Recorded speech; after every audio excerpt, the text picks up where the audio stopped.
Thank you. Say good morning to each other.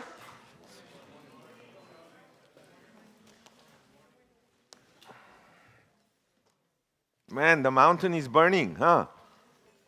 Huh? Is it? That's not Big Bear, is it? No.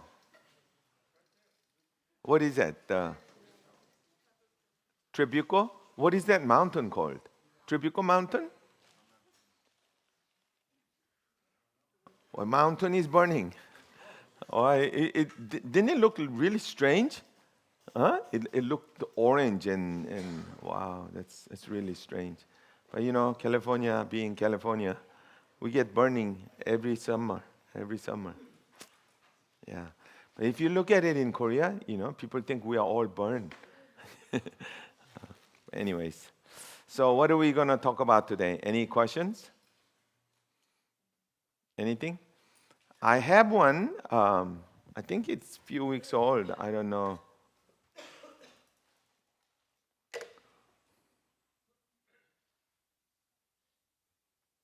I think it's when we were studying the. Yeah, I think Susan, you asked this question. Can you phrase it so we can understand it?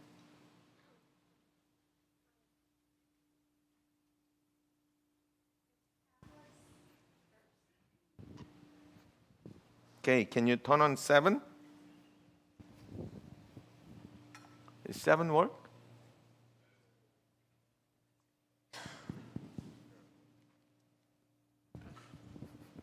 If Ham was cursed and his son is Canaan, Hold on. What did you say? if if Noah cursed Ham If Noah cursed his son Ham, and his Ham's son is Ham's son, Canaan or Canaan, Ham sounds like a pig sausage. So, Sorry, Ham, yeah. then why is So Ham's son is Canaan? Canaan, right? Right. Okay. Why is the So promised Canaan was cursed by Ham? Ham. Noah. Noah. Okay, Noah. And then Why is the Why? promised land Canaan? why is the promised land Canaan? So why was the people who are cursed living in this beautiful land, right? Because they were cursed. Why did God choose that? Why did God choose people of Canaan to live in Canaan? That's, yeah, that's an interesting question. So I guess this was the question. If Ham, the father of Canaan, is cursed by father Noah, then why is the land of Canaan the promised land? What is God telling us with this turn of events?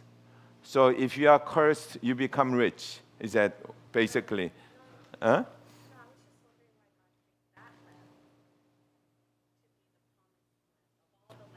Okay, because that land was really beautiful. Really beautiful. Because it's beautiful. What, I mean, so I think the question behind it, correct me if I'm wrong. I think the question is if Canaan is cursed, why is he rich, basically? Canaan's cursed, then why is it in the promised land? Why couldn't it be some other? Okay, well, Canaan was not living in a promised land. Canaan was living in the land of Canaan. But to Israelites, that land is promised land. So if you think Canaan is living in the promised land, he's not. Okay, so that's not the question, right? So I thought so. Okay. Of all the lands that God could have promised, why that land? Why did God use that land as the Oh, if that is the question, why did your mom name you Susan? With all the other names? If that's the question, then it's God's mind. Whatever the land God wants to give, I mean, that same thing as asking me, why are you James? Out of all other names, why would you name, or why would you name your daughter? What was name? I was going to say Karina, but no, not Karina. Tyler, right? Out of all the name, why did you pick Tyler? Huh? Oh, there's a story behind it. I know. Oh yeah, we better not talk about that story today. Yeah, but because you know somehow you thought certain, but I mean if that is the question, I don't know. I tell you the honest truth. I don't know. Maybe God liked that, and I thought the question was that if Canaan was cursed, why is he living in this beautiful place? If he's cursed, he should live in a terrible place. But I thought that was the question. But that was not the question. That was the promised land. Because it says before it was the promised land, God said, I'm going to promise you this land. But I was wondering why. Like, why did he pick that land? Was there a reason? And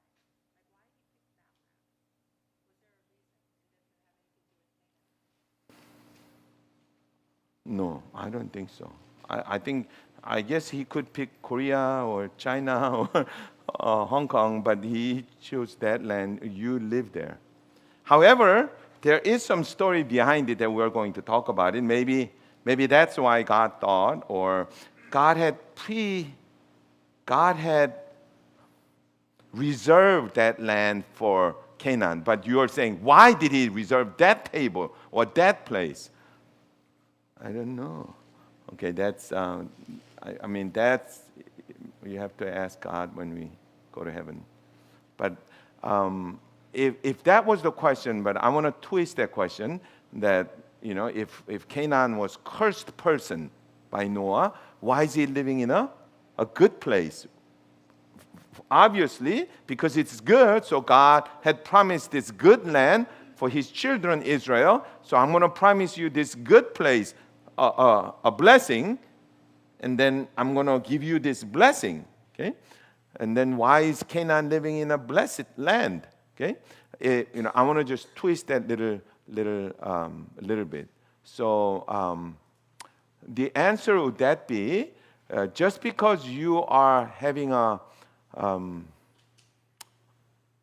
good time, or you know, a fortunate time right this moment, doesn't mean that you are blessed. Okay, you have to see to the end. Obviously, the people of Canaan lived in this very beautiful land for a long time. However, they could not hold on to it, so because they were sinning. So God kind of waited until that sin reached the maximum and said, "Get out. Okay, you don't deserve it, and get out." So they lost the fortune, basically. I mean, we see that all the time. You know, I mean, people. People get married. You know, they're lovey-dovey at the beginning, so it's like a fortune, right? But 5 years later, get out. You know, then fortune became a misfortune. Now, was that a misfortune from the beginning, or was it a fortune that turned into a misfortune? If it is turned into a misfortune, then the following question is, who made that fortune into a misfortune? Who was that? Who was the culprit? It is the people. It is the people. In other words, the people of Canaan happened to live in this place. I guess when they reached this place, unoccupied, because they were the population was scarce. So when they came to this place after the Noah and said, "Oh, hey, let's live in this place." So it was very beautiful and very productive and very blessed land. Unfortunately, while they are living in it, they could not sustain that blessing. So they start doing all kinds of bad things, and then at the end, God said, "Well, you don't deserve to live in this good place. So I want you to get out. I have another occupants coming in, which I promised to this Israel for a better place." So I guess, that happens all the time. Most of the time, people really begin with a blessing. Many times we start the relationship as a blessing, and a job, occupation, all that blessing. But eventually, we mess up, turning the fortune into a misfortune, blessing into a curse. And I think, we should really learn the lesson so that we can kind of hold on to our own blessing. Amen? Imagine, especially after like Tres Dias, people get blessed. Unfortunately, that usually do not last long time. I mean, it would be nice if after the encounter or after the Tres Dias, people get blessed and then they grow their faith, as like a kickstart. They kickstart from the encounter or Tres Dias and they grow, or like, you meet this person and get married and grow. Wouldn't that be nice? But rarely people do that. We make it a curse. It was not a curse to begin with, but we usually turn the blessing into a curse. I mean,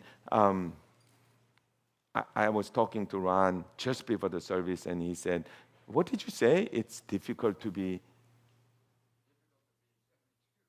He said it's difficult to be 72. Do you know why he said it's difficult to be 72? Anybody, take a guess. Why is it difficult?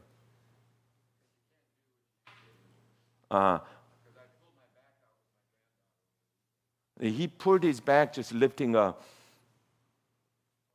20 pounds. I mean, Ron used to teach me how to ski. I mean, he used to surf. I want you to picture him, 25 years old. No, 18, right? You went to Mexico and, you like, surfing and all that. It was when you were like late teens and 20s, right? And then he starts skiing, Breckenridge and all kind of places, right? And then when I met him, I was early 40s, right? And you are about 50s, yeah?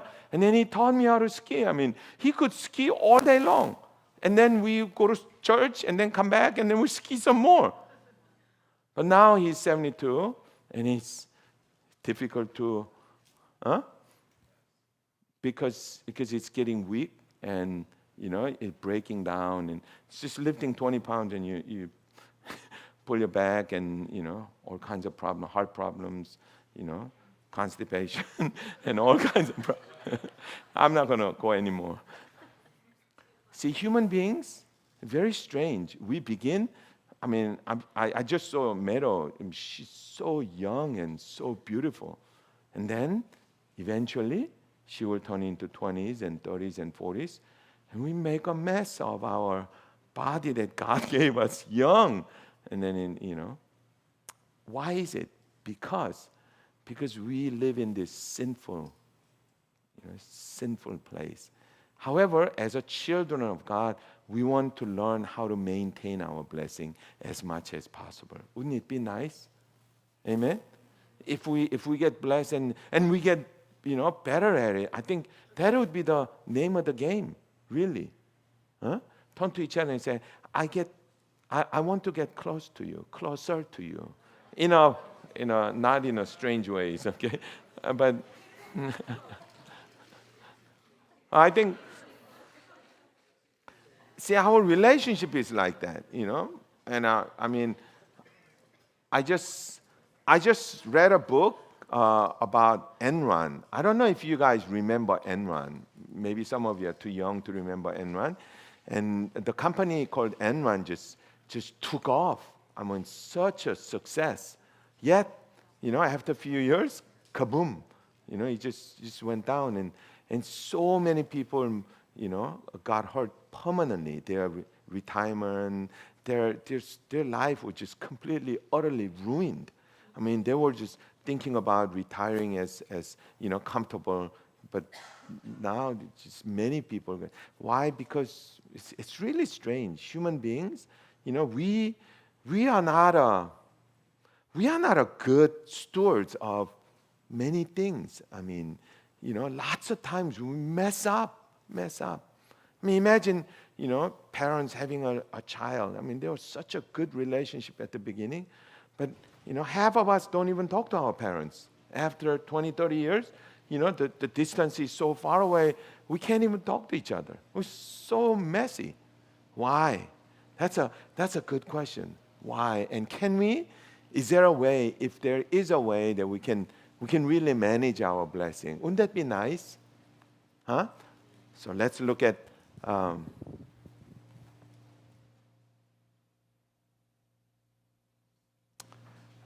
Genesis chapter 11, the Tower of Babel. Okay, I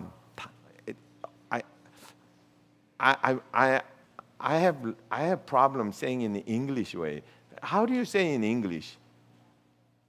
Babel. It says Babel, right? Babel. You say Babel. How read it? Babel, right? See, forget Jew. He said Babel. Okay. Now who's more qualified? But I'm more used to saying Babel. Babel. That's the original language, the way that it is spoken. Babel. But Babel is an English way. Come to think of it, we call Jehovah, right? Jehovah. Oh, it's not Jehovah. It's a Yahweh. You know how Yahweh became Jehovah? Huh? Any guess? How did Yahweh become Jehovah? Well, Yahweh is a Hebrew word. Jehovah is a English word. But in between there is German language. So Yahweh was turned into like a Volkswagen. In German language, there is no such a way to say ya.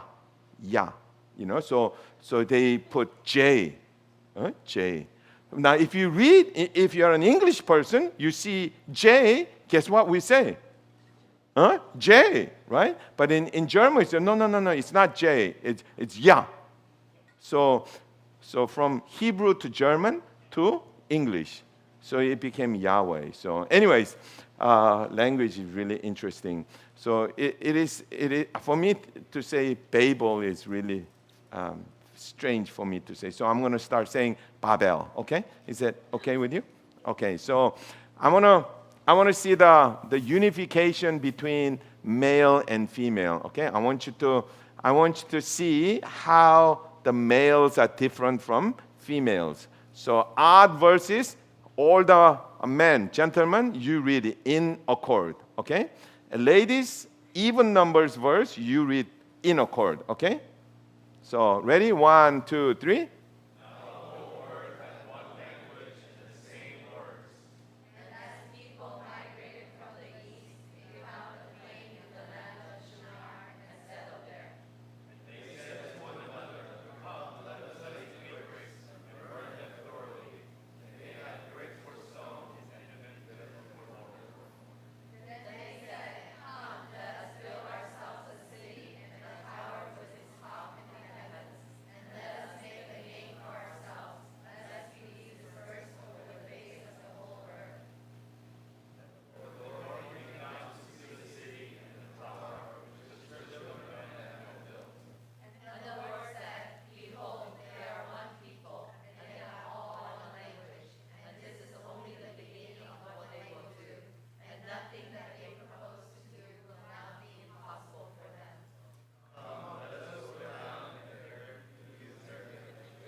Okay. Can you see between the genders, the male and females?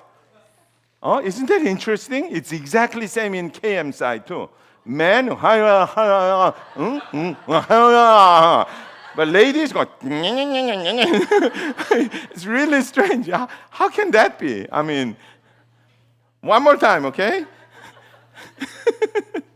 Okay, verse 8, the ladies. Okay, ready? 1, 2, 3.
Isn't that strange? I guess, I'm 60 years old. I'm 61 years of age. Now, I barely now understand that there are such a difference between men and women.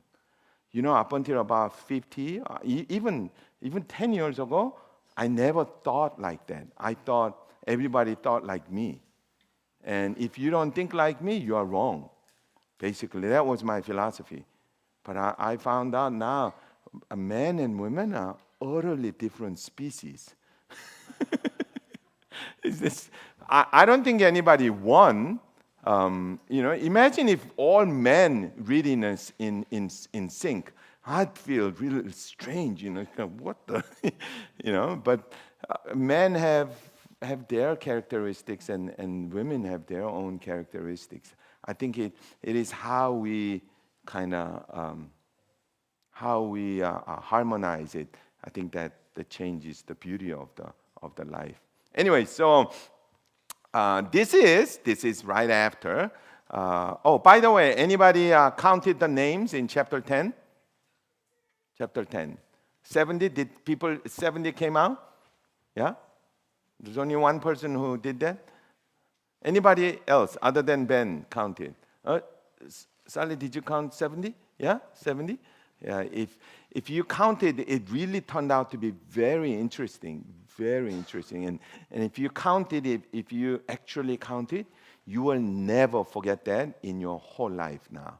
Once you've done that, you will never, if you don't do it actively, you will probably remember next a month or so, and then after that, you will completely forget. It'll just, but if you do it, it'll utterly remain. Anyway, so this is right after Noah's Ark, right?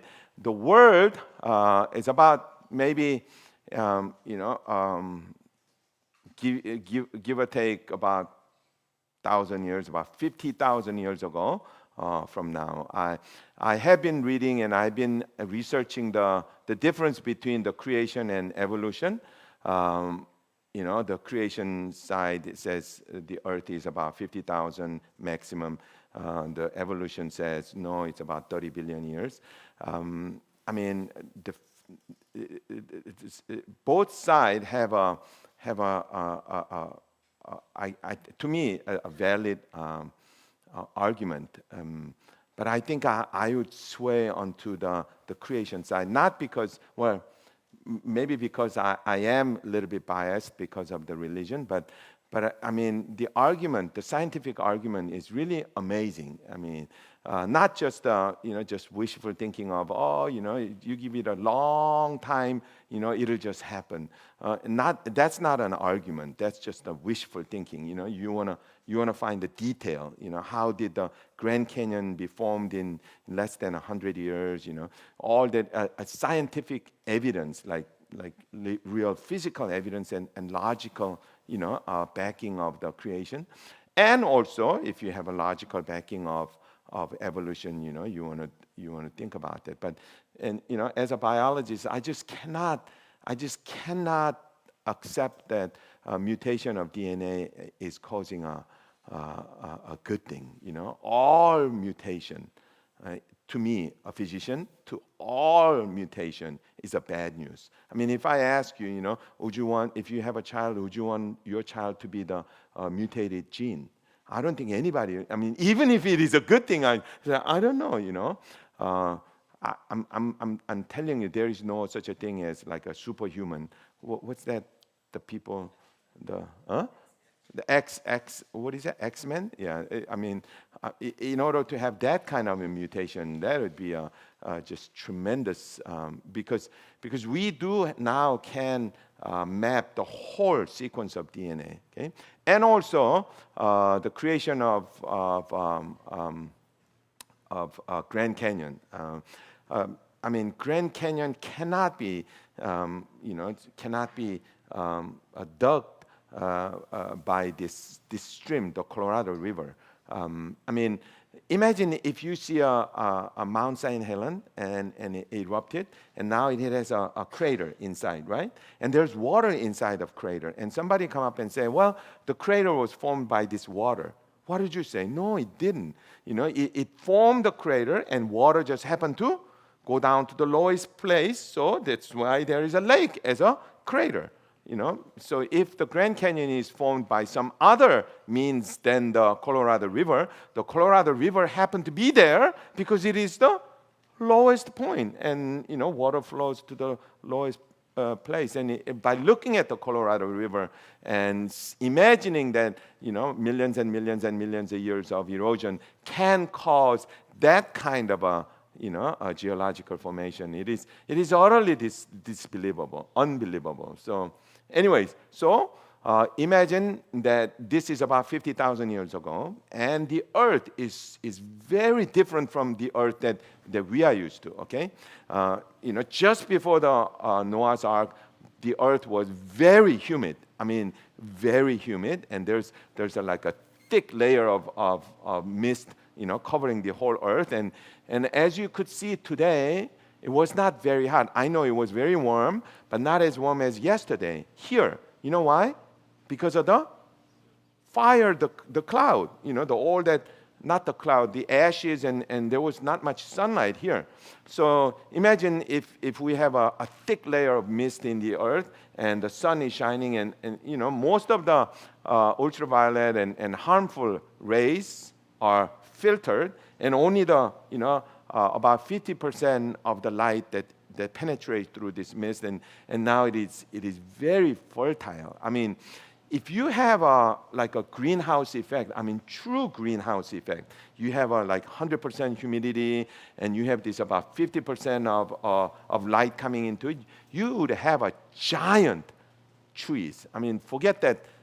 What's the Sherman, General Sherman? I mean, General Sherman is like a little shrub. I mean, imagine the gigantic trees, and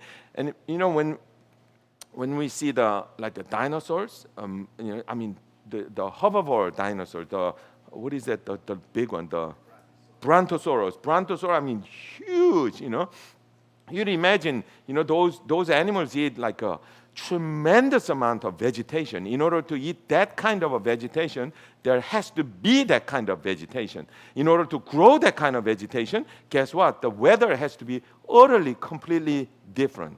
So imagine the Noah's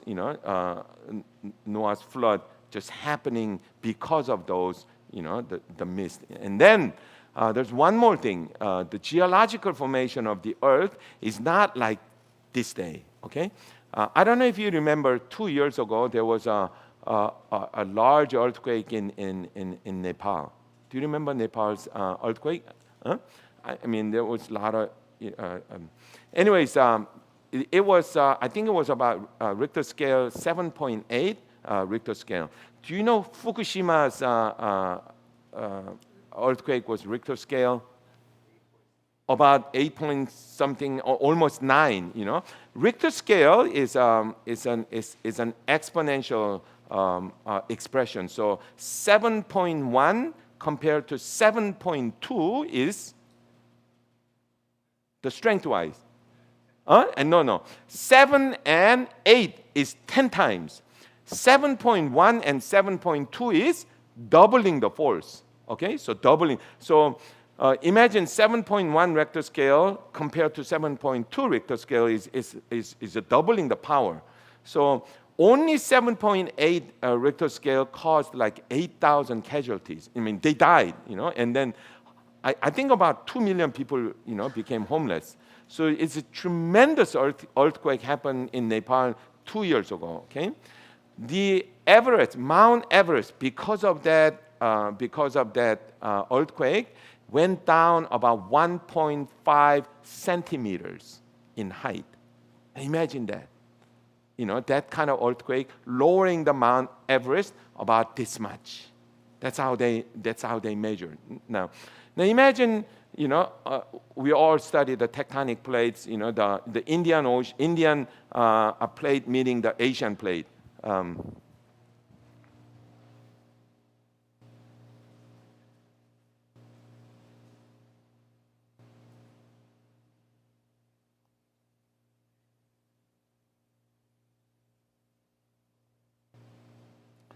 So this Indian plate is pushing this Asian plate right here. So that's where the Mount Everest is, because they are saying that the ground is buckled because it's pushing and it's pushed up. Okay, the speed of Indian plate coming against Asia is about 1 centimeter a year. Now imagine 1 centimeter a year. That's what currently happening. And the scientists are saying that it's been going on for about 300 million years. So you multiply 1 centimeter by 300 million, you get the Mount Everest. Yeah, but that's a mathematical calculation. But imagine the natural circumstance of pushing this plate by 1 centimeter a year, and then this piece of land pushed up 1 centimeter or less than a centimeter a year. I just cannot believe, even though it's 300 million, even if there is a 300 million years, there is an erosion of the mountain, there's wind, there's a rain, there's a snow. I mean, you can see this jagged mountain coming out after 300 million years. That's just people thinking that, when time goes long, something happened. I mean, it doesn't. It doesn't. Imagine a person saying this. If I'm 20 years old, and if I buy a lottery ticket every week, how many weeks a year is that? About 52 weeks? And if I live 10 years, that's 520. If I live 50 years, that's how many is it? 50 times? Oh my goodness, 50 times 50. That's 2,500 weeks. If I buy 2,500 lottery tickets, there's gotta be one that will hit the jackpot. What do you think? It'll never happen. Okay, people think just because it takes a long time, it might happen. No, it doesn't. Now, on the other hand, imagine if the Indian plate coming up against the Asian plate about 15 meters a month.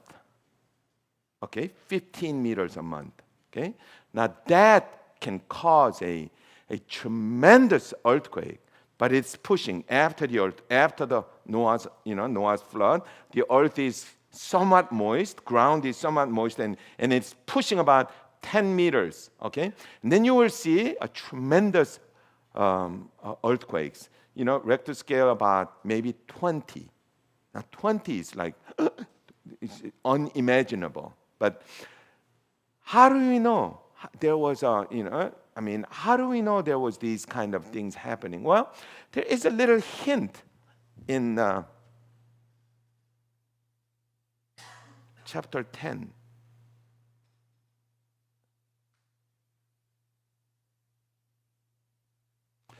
Verse 23, it says, the sons of Aram, this is the, last week's, the names, Sons of Aram, Uz, Hul, Gather, and Meshech. Arphaxad was the father of Shelah, right? Yeah. And Shelah, the father of Eber. 2 sons were born to Eber. One was named Peleg because in his time the earth was divided. What does that mean? What does it mean to earth is divided? There's only one time in the entire Bible that reveals earth is divided. Now, what would you imagine for a person of 4,000 years ago saying the earth was divided? Wouldn't you say that there is this not a normal kind of earthquake like Richter scale 7 or 8 or even 9? Imagine if the Richter scale of 20 happens. Then, generation after generation, people will remember, yeah, the earth was divided. Because, imagine, looking at the planet Earth, we know there is, you all heard about the ring of fire, right? Ring of fire, raise your hand. Okay, anyways, so you all go to school, right? No? Long, far, a long time ago. Okay. Anyways, these are the a crust of the earth. Earth is like a mosaic, like a little baby's skull. If you see the baby's skull, it is like a little pieces that kind of what is it? The children's room, the puzzle. It kind of fits in like this. The earth crust is like that. It's not like a smooth, a land piece. It's been broken, and then it's kind of moving and pushing each other. That's called tectonic plate. Imagine the other places. We have a ring of fire in Pacific. We have ring of fire in India. We have ring of fire in the Indian Ocean.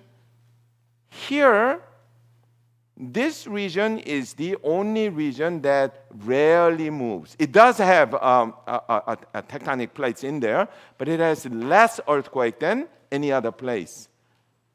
If that is so, then people who live around here did not experience as many as huge earthquakes other than people living other places.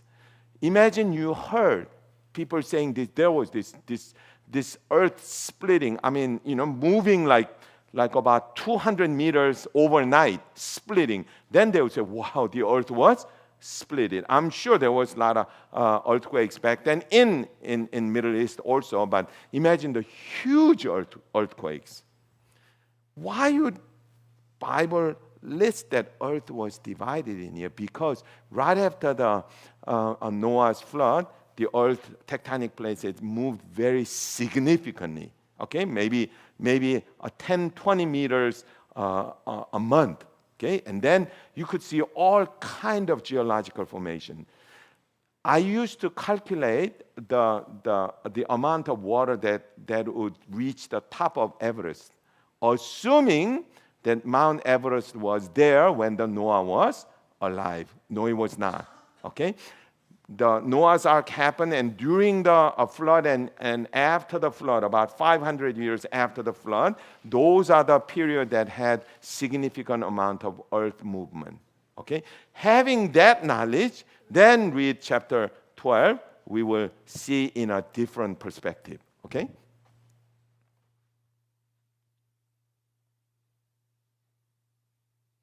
Okay, now the whole earth had one language and the same words. Why would they have a one language? They all came from one family. Okay, I mean that would be really odd for a family to speak one German and one French.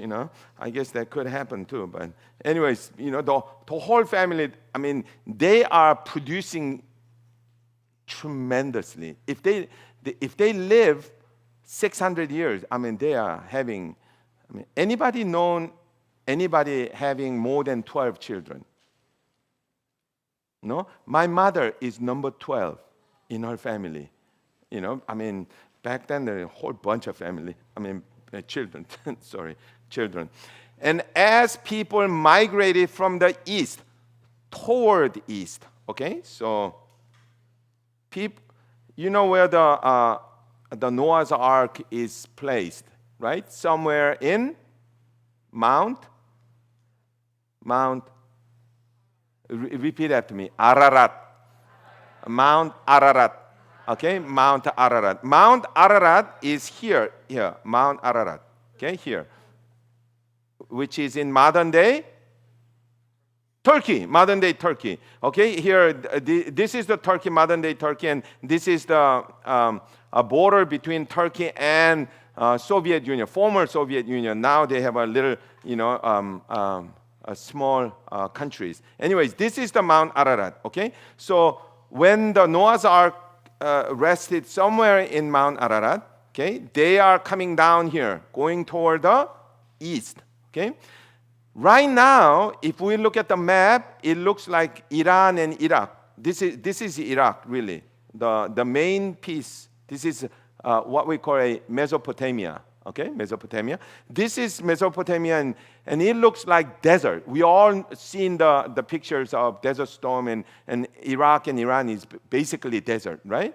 Not so after the Noah's flood. Imagine the earth was completely covered, maybe 200 feet of water, and then all of a sudden it just moved down for probably good 500 years. This flat ground is completely waterlogged.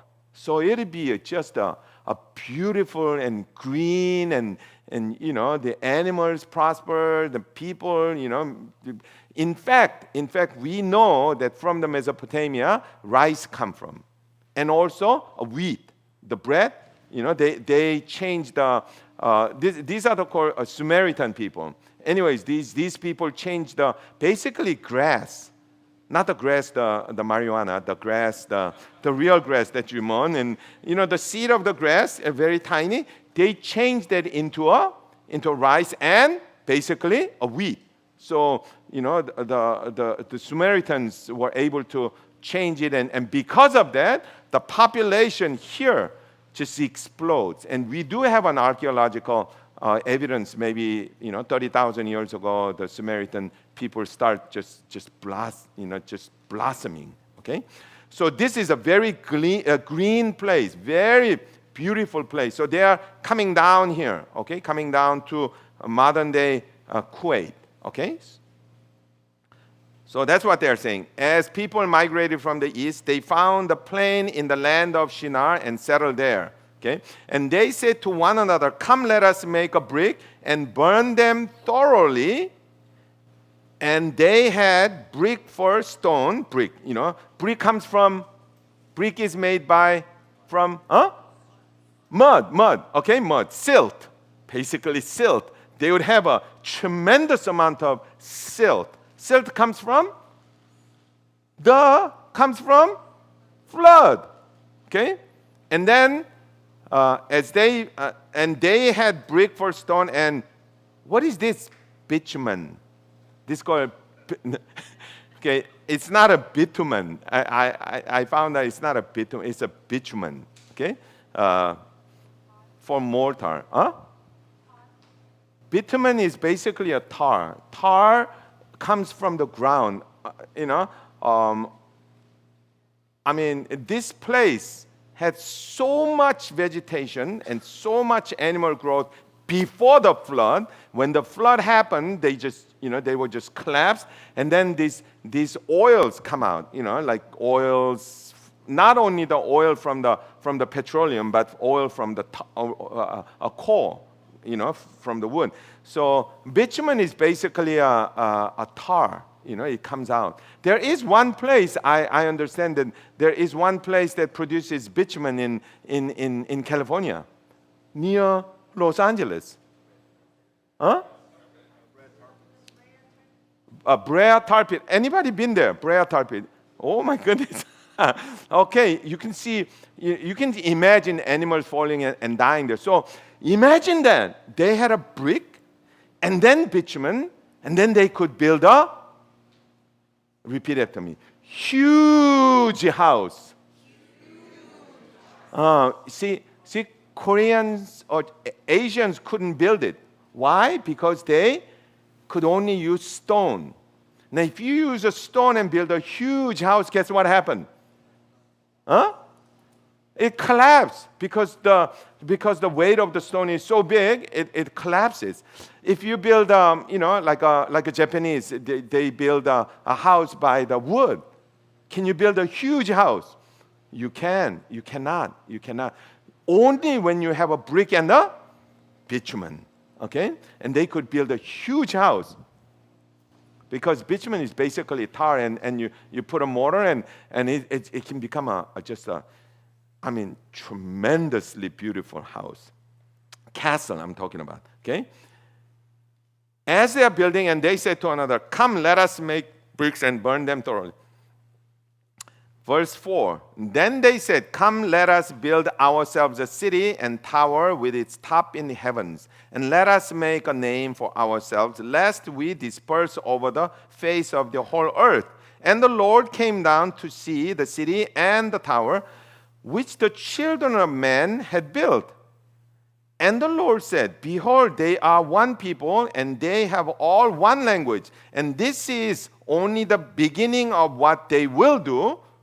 Nothing that they propose to do will now be impossible for them. Come, let us go down and there confuse their language so that they may not understand one another's speech.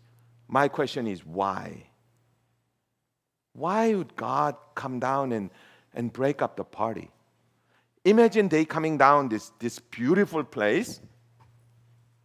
Just like God said, they landed in Mount Ararat, and then they are coming down, and imagine not this brown, it's just completely green and beautiful. This is like 1,000 miles. Okay, from here to here is about 800 miles of flat ground. Okay, with waters, with plants, with the animals, and they're saying, "Oh my goodness, let's just live here. Wouldn't that be nice?" And God says, it's no good. They're doing this with one language, so let's go down and confuse their language. So imagine they're building it all of a sudden.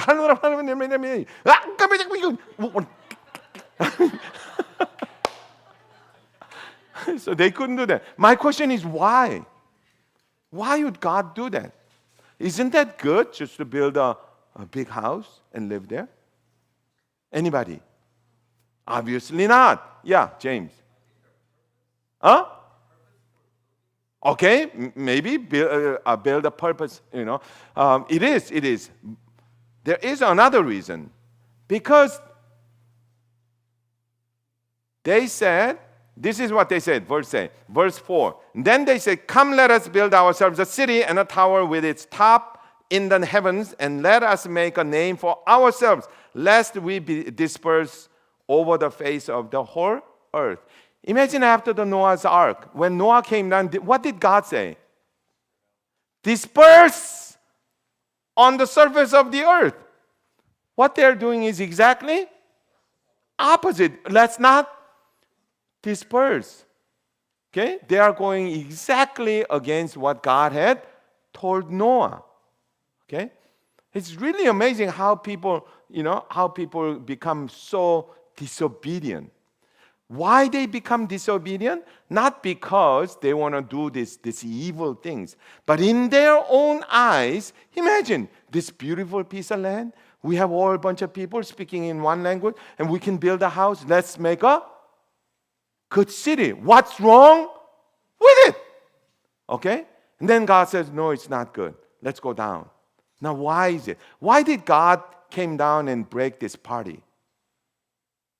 It's because, see, what they are doing is they are trying to do away with God. God, go away. We can do better. Okay, we want to build our own city for our own name, and it looks good. We have a big party, we have a big house, we can build, we have technologies, we don't need God anymore. Imagine just a few years ago, because of that, they were sinning. So God said, I'm going to wipe them out. And within a few years, they're doing exactly the same thing. So what did God, what does God do? If God leave it alone, then they will do evil things all again. And then God had to wipe them again. No, I just did that, And in fact, I just made a promise not to do that. And they are doing that. So God said, I want to prevent it from the beginning. How do we do that? Let's go down and split their languages. And we'll just, as soon as the language is split, people start dispersing. Nation by nation, tribe by tribe, we're all dispersing. And, Asians, whatever, they're all dispersed. Now, it's really amazing. People doing without God at the beginning seems very good. It's not from the beginning unhappy, not from the beginning of fights. It's really amazing how people can unite. Imagine there's people in your group and there's a couple that are fighting all the time, but all of a sudden, they unite and have one opinion. You know what that opinion is? Let's get out of this church. Both of them, they were just fighting cats and dogs until 2 months ago. But, Or imagine in your group there's this people, not family, but different members in the group. They are hate each other, but all of a sudden one fell down and going into a sin. Guess what? They reach the other person they used to hate, and they become united. Only thing is, it's not going to last long time. Just like Canaan, from the very beginning, it seems very good without the presence of God. And God knew that. I know right now you can build this house. I mean, you should look at the civilization of ancient Mesopotamia in YouTube. There are many documentaries, and they had a tremendous civilization. I mean, you could imagine in 1,000 years, people can build this beautiful civilization. Only problem, they didn't have God. And they can, at the beginning, it is so beautiful, happy, good. Only problem, it's not going to last. We all human beings, without the presence of God, we cannot maintain our peace. So, I mean, it is our nature that we will disappoint other people. Let me repeat that, okay? It is in our nature that we will disappoint other people. Don't let me test it. Turn to each other and ask this question. Have I ever disappointed you? Don't answer then, okay? Look at the person sitting next to you and had that person disappoint you ever? Many times, all the time. It's really amazing how, people say, I'm dating this person, he's beautiful, she's beautiful, No, you're not, people lie to each other. People mispresent each other. All kinds of stuff happen between people. But at the beginning, we all began our relationship beautifully. Now, let me give you one more test. This thing. Look at the person sitting next to you. How did you begin your relationship? With fighting and kicking? No, it's not. You're all good, lovey-dovey, wasn't it? Huh? I cannot imagine why we would fight. But eventually, after 5 years, every single reason. My problem began when I met you.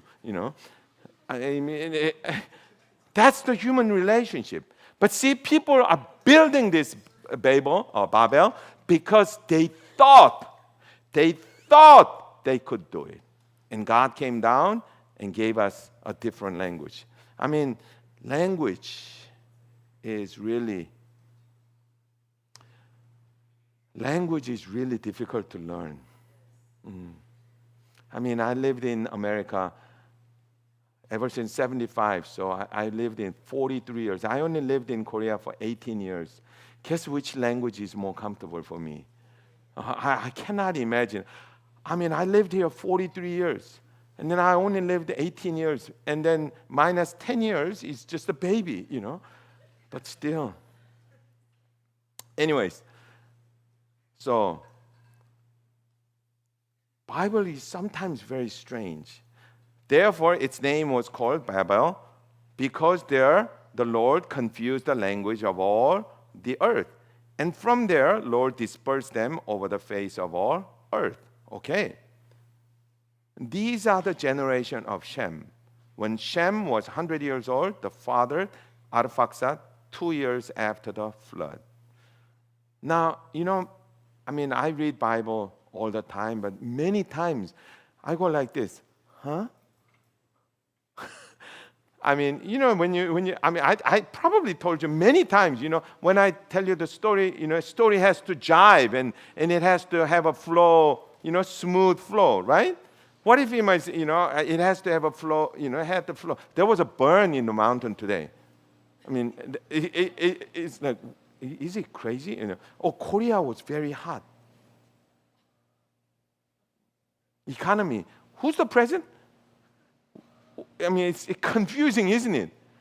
The Bible is like that. He was talking about Babel, a language, and then all of a sudden, doesn't even give a hint. This hint is given by man, This is later added.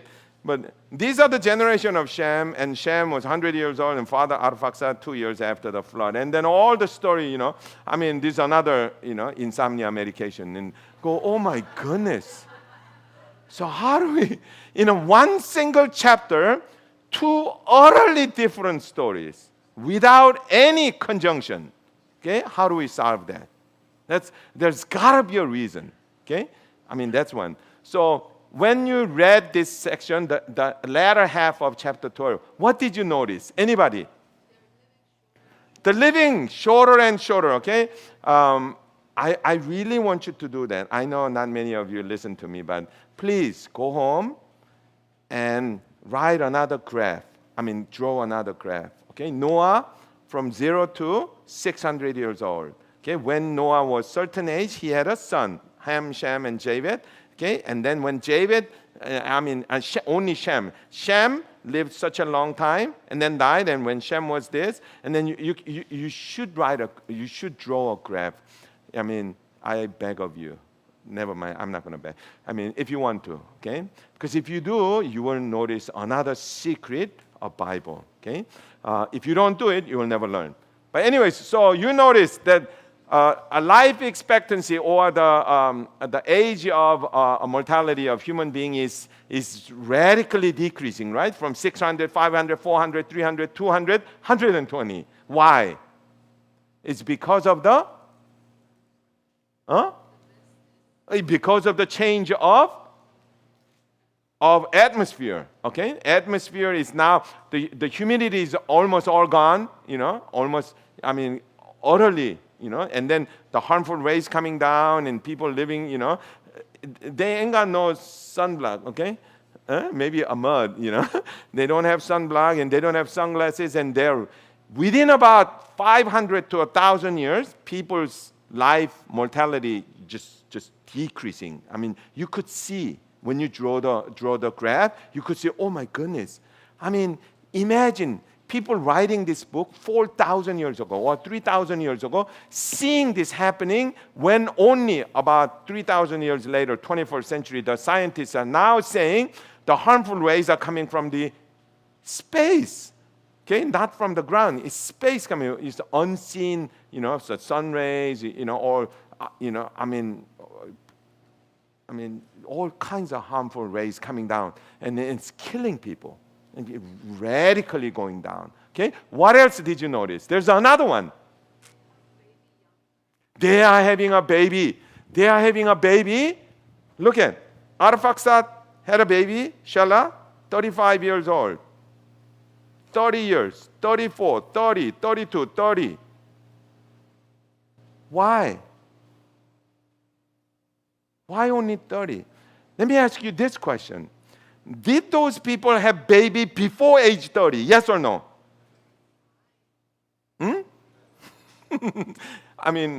If you are living 3,000 years ago, would you have baby before 30 years of age? Yes, definitely. Yes. How many? A lot, okay? What would be the youngest age that people would have babies? Have you ever, okay, what is your experience? The youngest person having baby in your experience? 13. You saw a 13-year-old having baby? No, your own experience, not you based, you witnessed or you know of. You have to be able to name the person, Oh yeah, such and such had a baby at your grandmother. How old was she? 16. So baby, people could have baby a lot younger. Why only 30s? Huh? To enjoy their life, like modern fools, huh? No, they ain't. It's really strange. I don't know if I have enough time, but I'm gonna kind of go through it a little fast. Arphaxad lived after his father Shelah. Okay, so Arphaxad's son is Shelah, right? Arphaxad had son Shelah when he was 35 years of age, right? Okay, remember Arphaxad and Shelah. Okay, so John, can you come? He is Arphaxad, okay? And then Susan, can you come on, please? Okay, come on, little. And she is Shelah. She looked like Shelah, okay? Okay, little apart, okay? So he fathered Shelah when he was 35 years of age, right? And then, stay there. This is Genesis 11:12. Something very strange. Genesis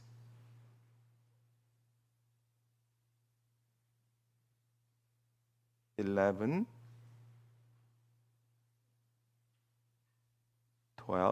Okay? Shelah. Okay? I pick Shelah. And then my computer searches Shelah in the entire Bible. And then guess what I saw? Luke. Book of Luke. Luke is a Lukey. Luke is a New Testament. And I'm thinking, New Testament mentions Shelah? Sure does. Okay?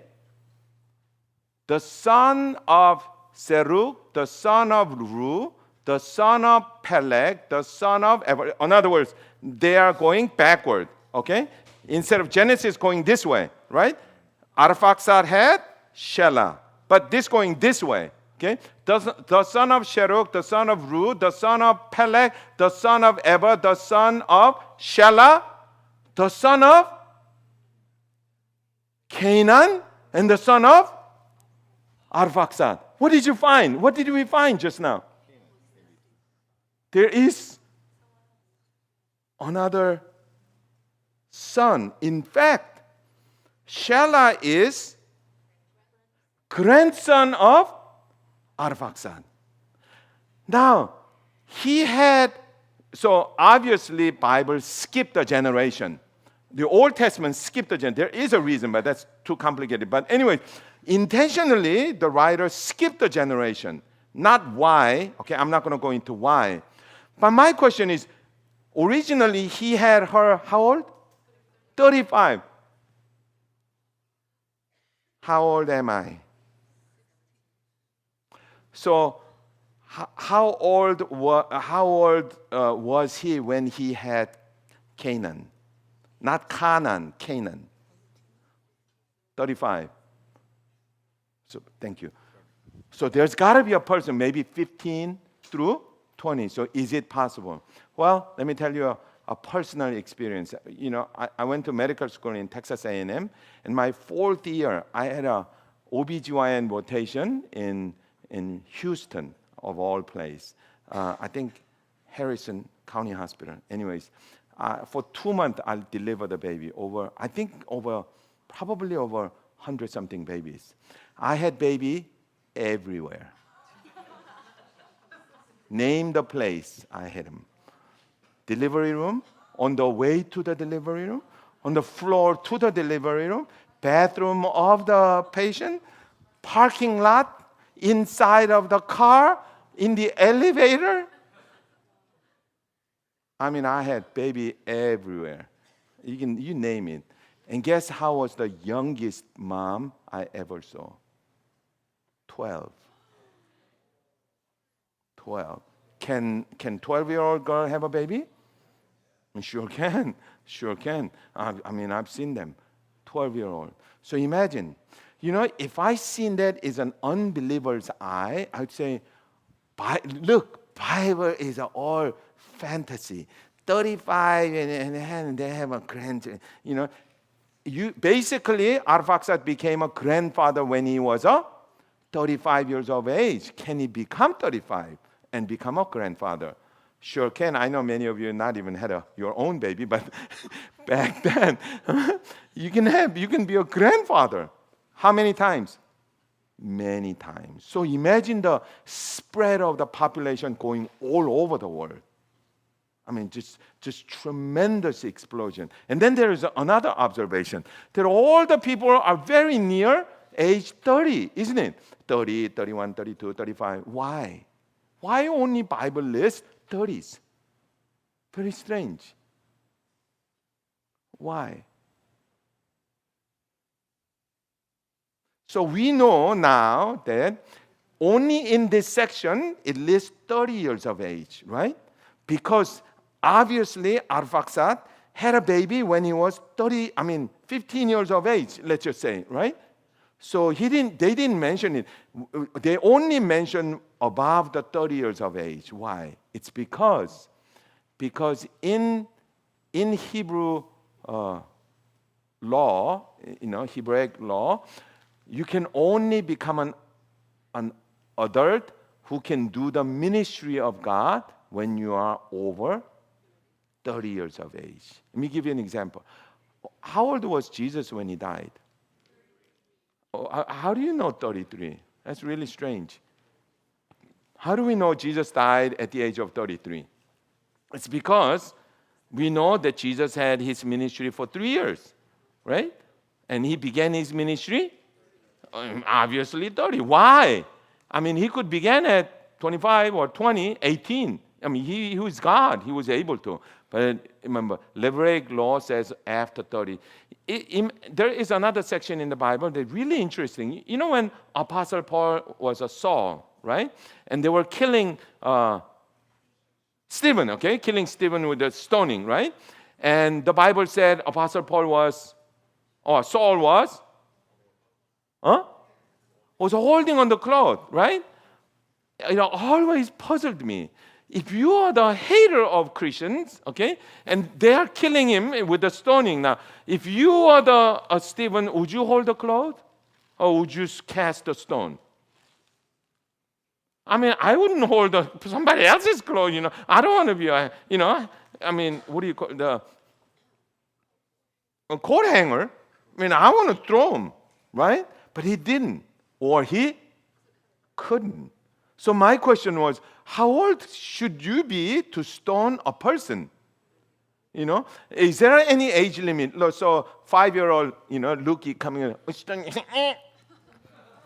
can he do that?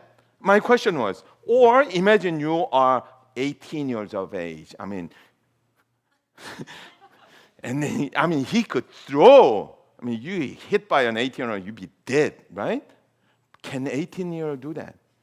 It turned out to be, Hebrews have a very different law. You become an adult as a Hebrew when you are 13, right? When you're 13. Doesn't mean that you can do all kinds of stuff. Okay, you become an adult. You can go become a soldier when you are 20. In order to have a ministry, godly work, you have to be over 30. Over 30. So we know that Jesus began. So in other words, this is the story of the Bible telling us that God is giving the children of Noah their ministry. Now I know, what does that mean? Okay, well, turned out to be, these are two stories. Okay, two stories. One, eventually the story of Abram. Okay, Abram. Let's finish that and then go into that.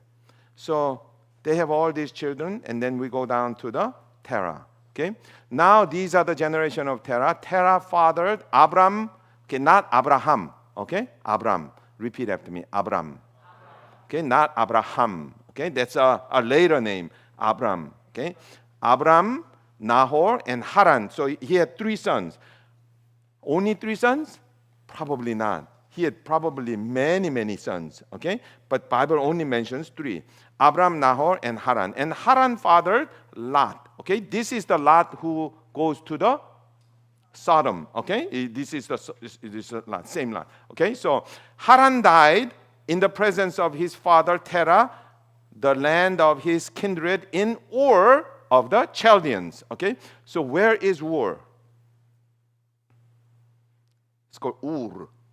Okay, this is a modern day Baghdad in Iraq. There's a Ur. Okay, Ur. Okay, this is Ur.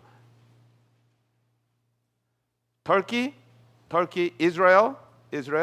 This is modern day Ur. This is Iraq. This is Iran.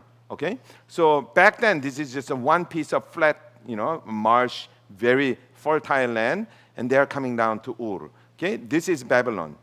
This is Babylon. Babylon is probably the biggest, most beautiful, richest city in the entire world at that time. Okay, so obviously Terah lived in Ur. Okay, Ur. Now, where did they land the ship? Noah's Ark landed way up here. Okay, so they all the way, so many generations, they coming down. Okay, and then they ended up in Ur. Okay, so it's a little complicated. So I think I need three men. Come on, 3 men. If you are sleepy, come on up here. It is time to come on, 3 men. Oh, chicken. Okay, 3. Okay, good. Okay, so here's the what's his name? Abram. Okay, you want to be Abram. Okay, and then Nahor. Okay, and then Haran. Now, where's your wife? You're his son. Name Lot. Okay, Lot. So standing, okay? So this is a son, okay? Not the wife, okay, son. Okay? So Haran died in the presence of his father, Terah. So I'm going to be, okay, Terah. Anybody want to be Terah? Come on. Terah. 빨리. Okay, Terah. So this is the father of 3. Come on, go up here. Okay? So come on. 한 대씩 때려. 이런 짱칭 이 자식들이 말을 안. Okay, these are Terah. Okay, now Haran died. Okay, so you sit down. Oh, sorry. Okay, now Haran died in the presence of his father Terah in the land of his kindred Ur in the Chaldeans. And Abraham and Nahor, okay, took wives. The name of Abraham's wife was not Sarah, okay? Sarai, okay? Sarai. Okay? So I guess Jamie, you have to come in. Sarai, okay? Oh, Sarai. Oh, okay, Susan. Sarai. Oh, I'm sorry. You're Sarai. Okay. Now this time you stand next to him. Okay. Okay. Good. And then Jamie, you are the Milcah. Okay. Milcah, right here. Milcah, right here. Okay, Milcah. That's Milcah, okay? So, the daughter of Haran, the father of Milcah and Ish. So, this Milcah, the daughter of Haran, it looks like this Milcah is the daughter of Haran, right? It's not. It's the same name because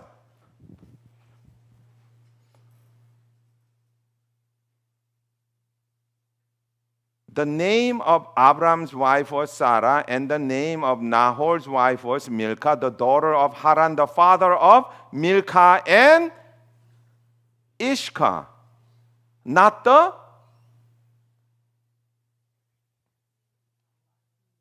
Lot.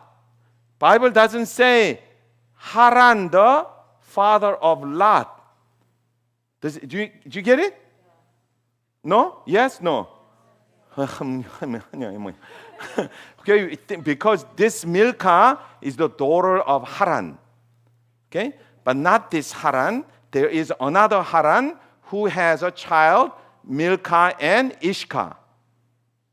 This Haran has a son, which is Lot. Okay, so there's a different Haran. Does that make sense? Okay, it's rather important later in the chapter with the Rebeccas and all that. So, anyways, so Terah took Abraham, his son. Look at. Now Sarai was barren; she had no child. Okay, so Sarah had no child. Sarai. Terah took Abram. Okay, Abram, and then Terah took Abram, his son, and Lot, the son of Haran, come on up, his grandson, and Sarai, his daughter-in-law. Sarai, come up. And son Abram's wife, and they went up together from Ur of the Chaldeans to go into the land of Canaan. So listen, the Sarah, his daughter-in-law, his son Abraham's wife, and they went, only these 4 people and their family, leaving these 2, okay? In Ur, they went forth together from Ur of the Chaldeans to go into the land of Canaan. Okay, that's very strange because land of Canaan is here, right? They are living here. That's a long distance. In fact, this is mountainous area, so they have to go from here to here, and then coming down here, that's almost 1,600 miles. Okay? That's a long. So Terah wanted to leave Ur, taking these children to Canaan. Okay? So Terah took Abraham his son and Lot the son of Haran, his grandson, and Sarai his daughter-in-law, his son Abraham's wife, and they went forth together from Ur of the Chaldean to go into the land of Canaan. But when they came to Haran, so they stopped Haran, right? Stopped at Haran. Well, Haran is right here. See that Haran? Huh? You see Haran? Okay, so I was looking into, okay, can we find Haran in modern day? This is a Google Earth, okay? So this is what I found.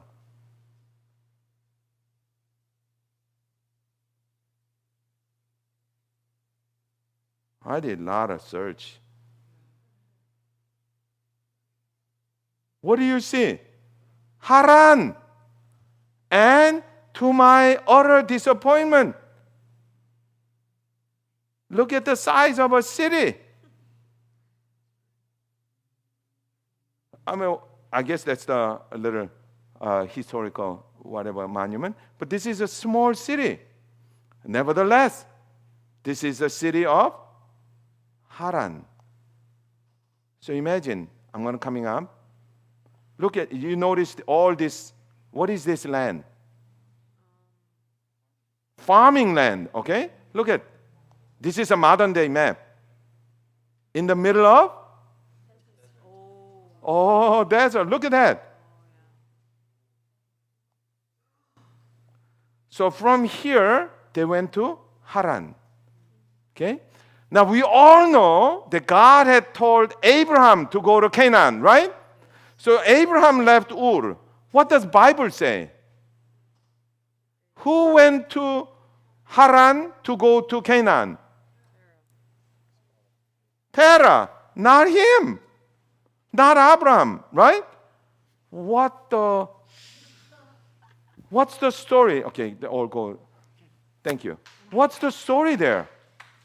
Did we know the Bible wrong?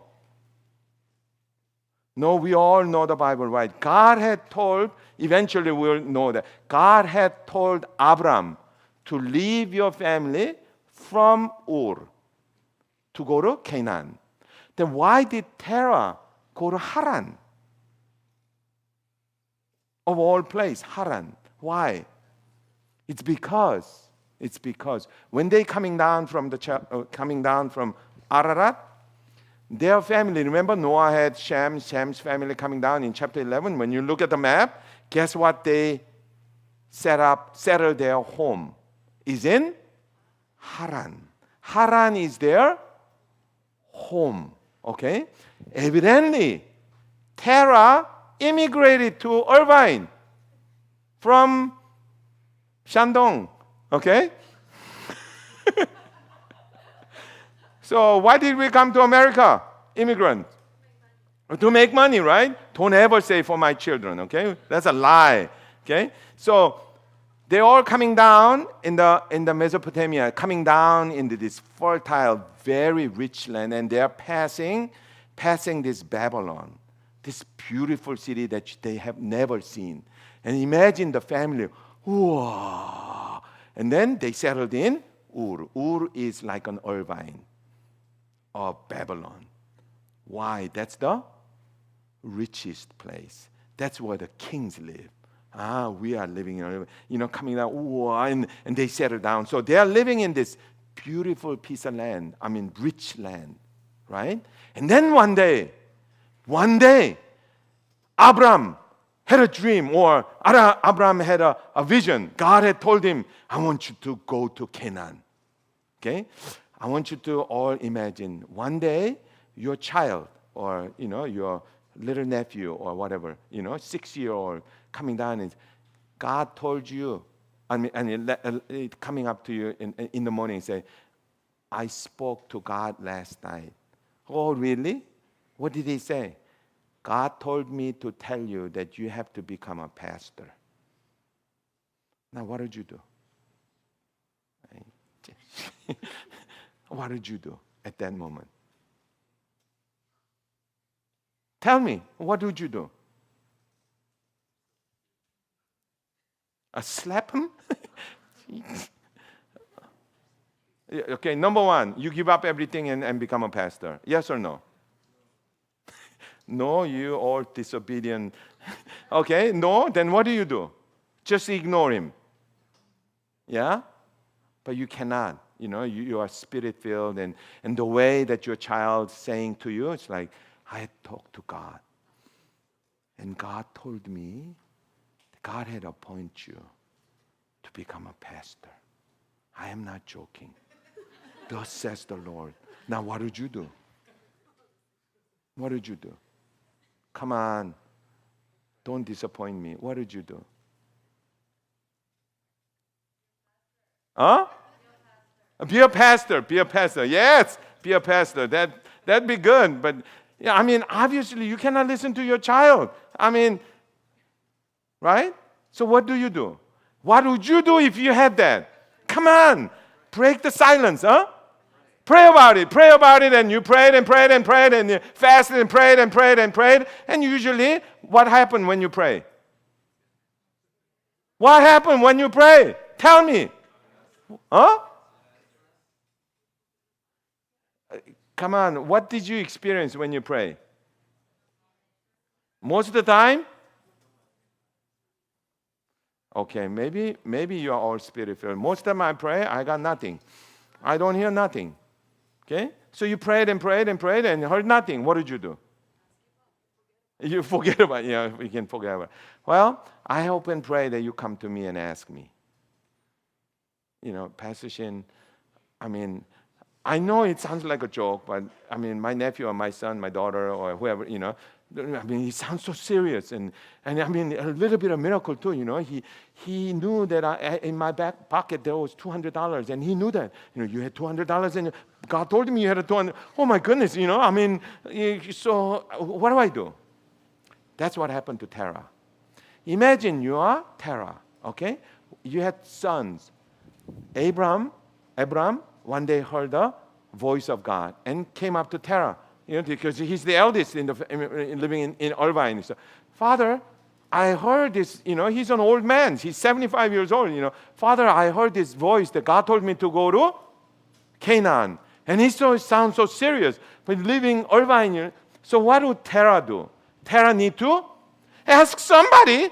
I'm sure, what do I do, man? There's no church, there's no pastor. There's one place I can go. To where?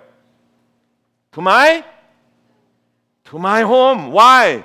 Because there in Haran lived children of Noah. Remember that 8 generations?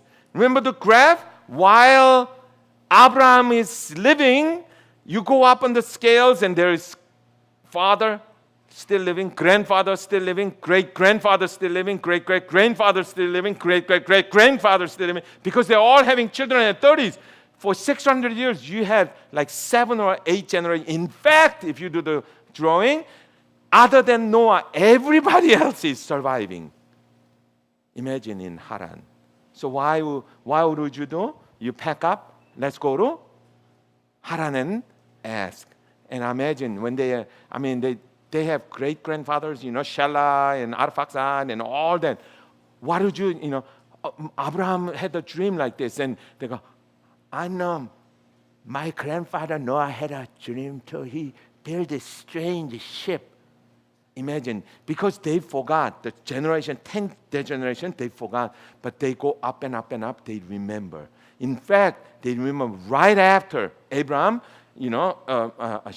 Shem, and then Arphaxad, and Arphaxad said, oh yeah, my grandfather, yes, the reason why we are living in Haran, we landed in Ararat, and we came down and all that. And hearing that, Abraham said, oh my goodness, I must heed to the calling. At that, Haran, Terah brought all that trip, and then Terah died in Haran. So now Abraham is the oldest in his family. So he takes the nephew Lot, goes down to Canaan. As we all know, Abraham was not from the very beginning a very faithful person. He's not like a spirit-filled, God told me to go, I'm leaving. I mean, nobody's like that. Nobody's like that. But through the chains of the history, Abraham became aware. Yes, that's all true. That's all true. I need to go from Haran to Canaan. That's in chapter 12 and on. Now, my first question, why these two stories? There is a reason. The first story of Babel is people building their own life without the presence of God. The second half, complete, utter contrast. People living according to the ministry of God and heeding to the calling of and obeying to the command of God. Two different stories, and we all know what happened. To the other person, the first couple, they thought they could make it. It all went kaput. They all dispersed, and they become enemies of each other. I mean, we see that every day. And then this family, from the beginning, they're very small, but a little raggedy, but they go through the histories and become giant. Why? Because their center was the command of God. See, they live their life surrounded by God. Two utterly different stories. Now, I have this question to you. Which family would you like to be? Susan asked, what is blessing? What is curse? Well, monetary or financial or whatever social, they're all, evil people become rich and poor. Evil people become happy and unhappy. Good people become poor and rich.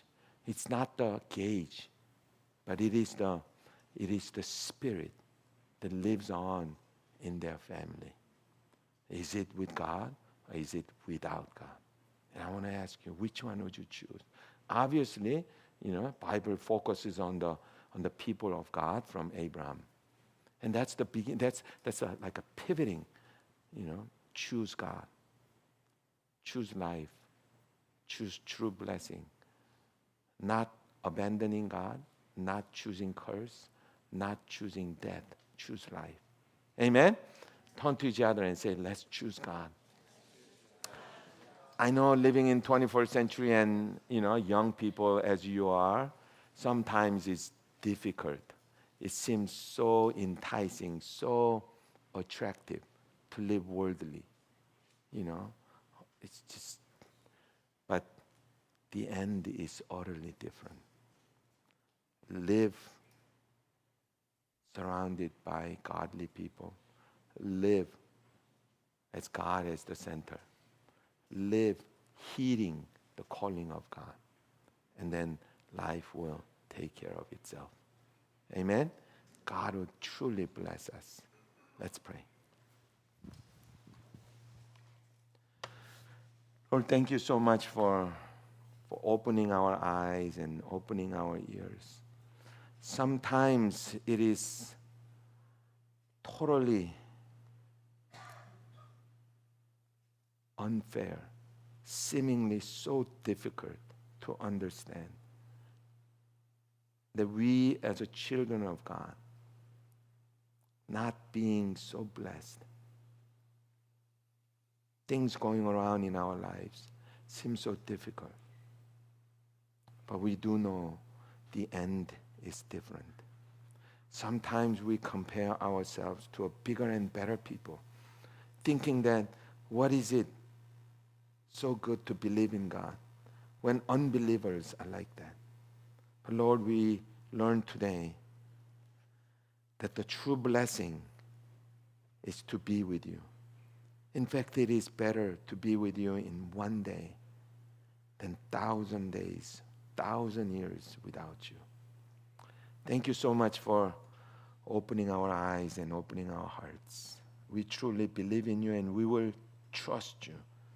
We will follow you to the end. Please help us. Don't let us go. Bind us with you.